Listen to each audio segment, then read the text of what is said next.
Buen día, les saluda la alumna Jennifer Michelle Canahui Rodríguez de cuarto bachillerato en Criminología, sección A, y el día de hoy quiero hablar sobre Immanuel Kant. Vamos a hablar un poco de la filosofía de Immanuel Kant. Y pues aquí hay una frase de Immanuel Kant. Immanuel Kant nació en 1724 y murió en 1804. Un poco de la biografía de Kant dice que su nacimiento fue el 22 de abril de 1724 en el Reino de Prusia, actualmente en Rusia. Su fallecimiento fue el 12 de febrero de 1804 a los 79 años. Otra poco de su biografía es que tuvo ideas notables del idealismo trascendental, el juicio sintético, el a priori, el noumeno, el imperativo, el categórico. Fue influido por Platón, por Aristóteles, por Blaise, por Locke. También él influyó a Friedrich, a Jean Paul y a toda la ciencia en general. Un poco de la vida y la obra de Kant es que fue en su juventud. Kant fue un estudiante constante, aunque no espectacular. Creció en un hogar pietista que ponía énfasis en una intensa devoción religiosa. También recibió una educación severa, o sea, estricta, punitiva y disciplina. Fue educado en un ambiente luterano. Otro dato sobre la vida y la obra de Kant: es el primero y más importante representante del idealismo alemán y es considerado como uno de los pensadores más influyentes de la Europa moderna, del último periodo de la Ilustración y de la filosofía universal. Y dice que también ahora en la actualidad Kant continúa teniendo sobrada vigencia en diversas disciplinas filosóficas, en el derecho, en la ética, en la estética y en la ciencia y también en la política. Pues tengo algo que decir de Kant, pues a sus 15 años ejerciendo como profesor en la universidad y dando conferencias, aunque estas conferencias y escritos durante este periodo le dieron la reputación como filósofo original. También fue catedrático de la universidad a partir de 1770, cuando se le designó el profesor de lógica y metafísica durante más de 40 años. Se dedicó por entero a la actividad docente, a la investigación filosófica y a la redacción de sus obras, que marcaron un hito muy importante en el desarrollo de la historia de la filosofía.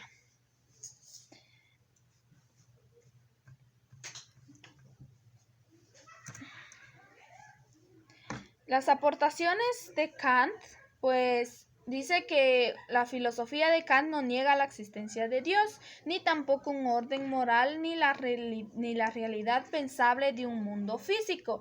Dice que además Kant constituyó la idea de que el mundo, el Sol y todos los planetas son complementarios unos con otros. Otras aportaciones de Kant fue que el origen de todos nuestros conocimientos están en los sentidos. El espacio es la forma que aportamos para las representaciones externas. El tiempo es la forma pura que previamente aportamos tanto para lo externo como para lo interno. Y también dice que aparte de esas formas puras, la razón humana dispone de la facultad del entendimiento conformadora espontánea con su bagaje de categorías. Dice que también las instituciones sensibles por sí mismas y solas no engendran conocimiento, o sea que son ciegas. Vamos a hablar un poco sobre su pedagogía, y dice que la pedagogía fue en la educación que puede ser pública o privada, sin embargo en ambas se debe de educar para la vida. En la pedagogía o teoría de la educación es es física o práctica. O sea, en la educación física es aquella que el hombre tiene común con los animales, y la educación práctica o moral es aquella mediante la cual el hombre debe ser formado para poder vivir. Otro poco sobre la pedagogía de Kant es que el hombre es la única criatura que ha de ser educada, entendiendo por educación los cuidados, o sea, el sustento y la manutención, la disciplina y la instrucción. También dice que el arte de la educación o la pedagogía necesita ser razonada si ha de desarrollar la naturaleza humana para que pueda alcanzar su destino. También dice que no se debe educar a los niños conforme al presente, sino conforme a un estado mejor en el futuro. También dice que por la educación el hombre ha de ser disciplinario, o sea, impedir que la animalidad se extienda a la humanidad. También está el cultivado, la cultura, comprendiendo multitud de los fines. También es preciso atender a que el hombre sea también prudente, a que se adapte a la sociedad humana para que sea querido y tenga influencia. También dice que hay que atender la moralización. Vamos a seguir y vamos a explicar de lo que hablamos anteriormente, es decir, que la educación propuesta se compone de la formación escolástica, la mecánica que se refiere a la habilidad, entonces es didáctica al instructor. La B, de la formación pragmática que se refiere a la prudencia. Y la C, de la formación moral que se refiere a la moralidad, principios que el hombre mismo debe comprender.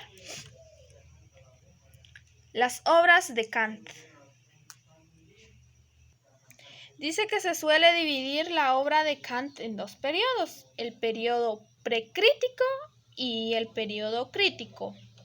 Vamos a explicar un poco sobre esas dos obras. El periodo precrítico pues tiene las obras precríticas en 1747, el pensamiento sobre el verdadero valor de las verdaderas fuerzas vivas. En 1755 escribió la de Igne sobre el fuego, presentada como tesis doctoral. También en esa misma fecha sacó Historia Natural General y Teoría del Cielo.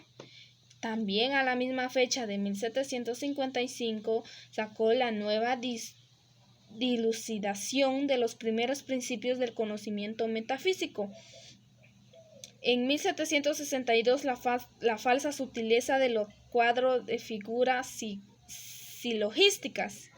En 1762, en esa misma fecha, el único fundamento posible de una demostración de la existencia de Dios. En 1764 sacó investigación acerca de la distinción de los principios de la teología natural y de la moral. En esa misma fecha sacó las observaciones acerca del sentimiento de lo hermoso y lo sublime. En 1776, el último, los sueños de un visionario comentados por los sueños de la metafísica. Estas eran las obras en el periodo precrítico. Y pues las obras del periodo crítico está en 1781, que sacó la crítica de la razón pura. En 1783, prolegomenos a toda metafísica futura.